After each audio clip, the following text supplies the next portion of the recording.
Ya desde hacía tiempo llamaba la atención el que Adolf no parecía encontrar ya su propio futuro en la pequeña pero burguesa Linz, y que situara cada vez con más frecuencia a Viena en el centro de sus reflexiones. Era la fascinante metrópolis que prometía satisfacer todas sus esperanzas puestas por él en su futuro.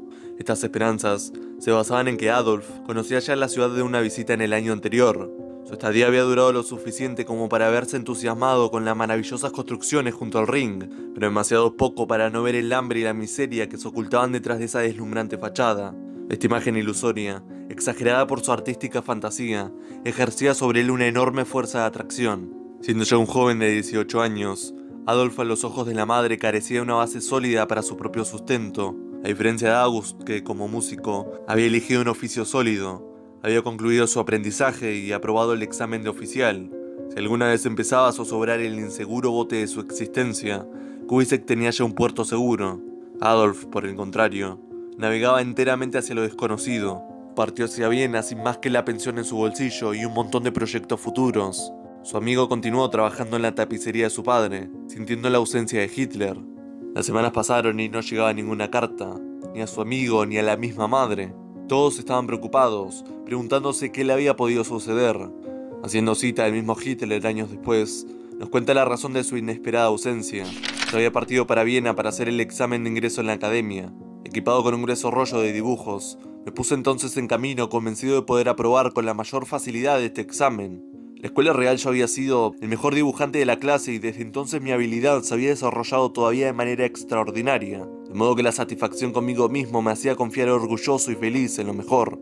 Así pues, me encontraba por segunda vez en la bella ciudad y aguardaba con ardiente impaciencia, pero también con orgullosa confianza, el resultado de mi examen de ingreso. Estaba tan seguro del éxito que cuando me comunicaron que había sido suspendido, la noticia me sorprendió de forma totalmente inesperada, y sin embargo así era. Cuando me presenté ante el rector y le rogué que me explicara las razones de mi fracaso, me aseguró que de los dibujos aportados por mí se deducía, de manera inequívoca, mi falta de aptitudes como pintor. Que mis posibilidades radicaban indudablemente en el campo de la arquitectura, y que a mí no debía jamás interesarme en la escuela de pintura, sino en la escuela de arquitectura. A los pocos días supe también yo que llegaría a ser un maestro de obras. Es cierto que el camino era enormemente difícil, pues ahora lamentaba amargamente lo que por obstinación había negligido en la escuela real. El ingreso en la escuela de arquitectos de la academia dependía de la asistencia a la escuela técnica de arquitectura, para cuyo ingreso era necesario un examen previo de reválida en un centro de enseñanza media, y yo carecía de todas estas condiciones previas. Así pues, según todas las previsiones humanas, no era ya posible ver convertidos en realidad mis sueños de artista. Había sido rechazado en la academia, fracasado aún antes de haber puesto realmente el pie en Viena. No hubiera podido sucederle nada más espantoso, pero era demasiado orgulloso para hablar de ello, así que ocultó lo que había sucedido, incluyendo a su madre, quien desde Linz no solo sufría por la incertidumbre sobre su hijo, sino también de una grave enfermedad. Meses atrás se sometió a una operación, a causa de probablemente cáncer de pecho. Al principio su condición había mejorado, pero el bienestar le duró poco tiempo. Con la ausencia de su hijo, solo August sabía el frágil estado de la madre, que no hacía más que empeorar. A tal punto llegaría su salud, que se verían obligados a contárselo a Adolf, quien regresó de inmediato. Su aspecto era lamentable. Tenía una palidez casi translúcida, los ojos turbios y su voz sonaba ronca. Sin embargo, se podía adivinar cuánto dolor se ocultaba detrás de esta férrea actitud. Los médicos decían que la enfermedad era incurable. Incurable. ¿Qué significa esto?, decía Adolf, completamente indignado. No es que la dolencia sea incurable, sino que los médicos no son capaces de curar. Mi madre no es ni siquiera demasiado vieja. 47 años no son ninguna edad a la que deba morirse forzosamente. Pero tan pronto como los médicos han llegado al término de su sabiduría, se dice el momento incurable. Es posible que si mi madre viviera en una época posterior, la misma enfermedad, sería posible curarla. Me quedaré en Linz para llevarla a casa en lugar de mi madre. Las semanas y los meses pasaron. En una tarde del 21 de diciembre, Adolf fue a visitar a su amigo. Parecía muy alterado. Bastaba ver su rostro desconsolado para saber lo que había sucedido. Según explicó, la madre había muerto en las primeras horas del amanecer. Su último deseo había sido ser enterrada en Leonding, al lado de su esposo. Adolf no podía apenas hablar. Hasta tal punto le había afectado la muerte de la madre. En el mes de febrero, emprendió su regreso a Viena, con la diferencia de que esperaba recibir pronto a su amigo, pues el mismo Hitler ya se había encargado de convencer al padre terco de August para que estudiase en el Conservatorio de Viena. A partir de esta mudanza definitiva, Hitler iba a tener que sobrevivir por su propia cuenta, sin el apoyo ni el cariño de su madre. Cuando el tren con destino a la gran metrópolis comenzó a ponerse en marcha, Hitler se asomó por la ventana y le gritó a su amigo unas palabras que resonarían por siempre en él. «Sígueme pronto, Gustav». A los pocos días llegó una postal de Adolf, fichada el 18 de febrero de 1908, que decía: «Querido amigo, espero con impaciencia noticias de tu llegada. Escribe pronto y con certeza, para que pueda prepararlo todo para una solemne recepción. Todo Viena te espera ya. Así pues, ven pronto. Te iré a buscar, naturalmente». En el lado de la dirección de la postal se lee: «Ahora empieza aquí un tiempo poco agradable. Confío en que cambiará hasta entonces. Como ya dijimos, primero te quedarás conmigo, luego ya veremos entre los dos. En el llamado Dorotheum se puede encontrar un piano por solo 5.060 florines. Muchos saludos para ti, así como para tus apreciados padres. Y debajo todavía la observación: te ruego una vez más que vengas pronto».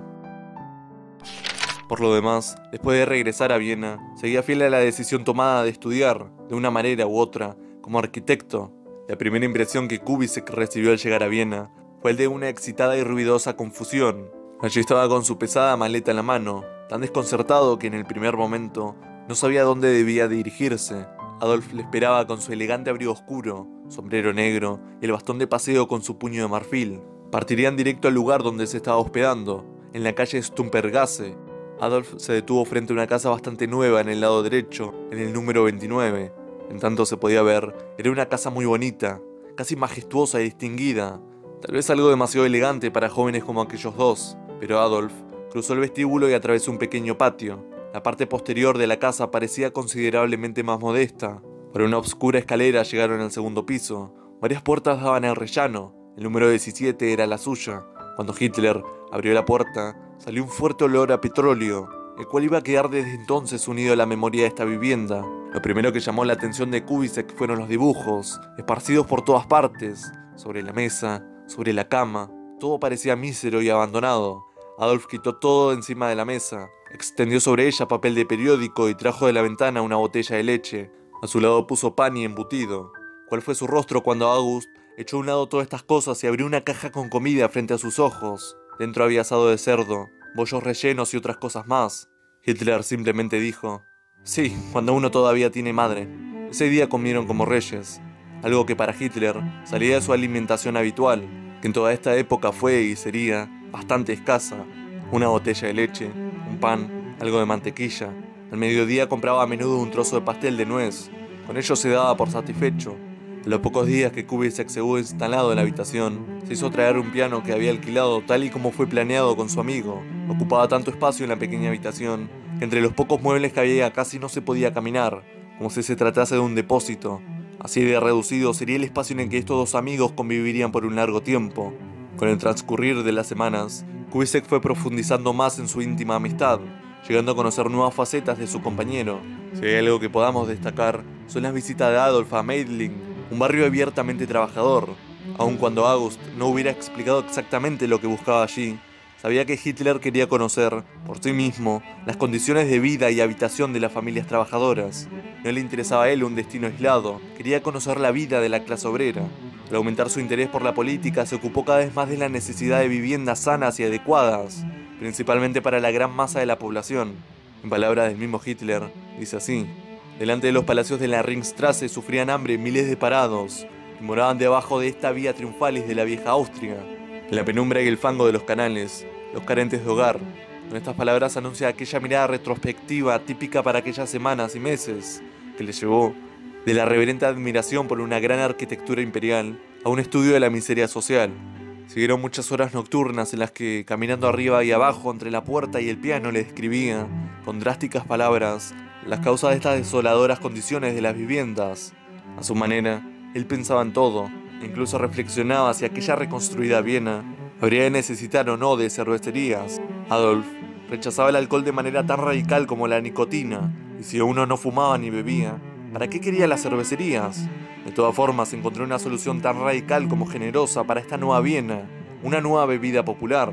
La política fue adquiriendo cada vez más, en la ordenación de los valores, una especie de posición clave. En cierta ocasión, pudieron presenciar en el ring una manifestación obrera. De manera repentina se transformó todo el aspecto de la transcurrida calle. Adolf y su amigo estaban en medio de los espectadores en las cercanías del Parlamento, y pudieron presenciar desde la primera fila la excitante escena. Algunos hombres marchaban al frente de la manifestación y llevaban una pancarta que ocupaba toda la anchura de la calle. En ella estaba escrita una sola palabra: hambre. Para Hitler, no hubiera podido haber una palabra más enardecedora que esta, que le incitara a participar de la miseria de la gente. Continuamente llegaban nuevas masas de obreros. Algunos de ellos llevaban banderas rojas. Amargadas exclamaciones, gritos de indignación se oían por doquier. Esta escena había conmovido profundamente a Adolf. Compartía los anhelos de los hambrientos, de los desheredados, pero rechazaba también rotundamente a los hombres que organizaban estas manifestaciones, quienes eran los que tiraban los hilos que se ocultaban detrás de estos hombres engañados y que les hacían moverse según su voluntad. Ninguno de estos sujetos oscuros se dejaba ver en tales manifestaciones. No son individuos que comparten la miseria del pequeño hombre, sino políticos ambiciosos, ávidos de poder, que se enriquecen con la miseria de las masas. Un estallido de cólera contra estos buitres políticos concluyó la amargada acusación de Hitler. Esta era su demostración. Los exámenes de August en el conservatorio habían pasado ya. Había obtenido en ellos excelentes calificaciones. Ahora le quedaba todavía dirigir el concierto para violín en la mayor de Mozart, el cual terminó resultando perfectamente.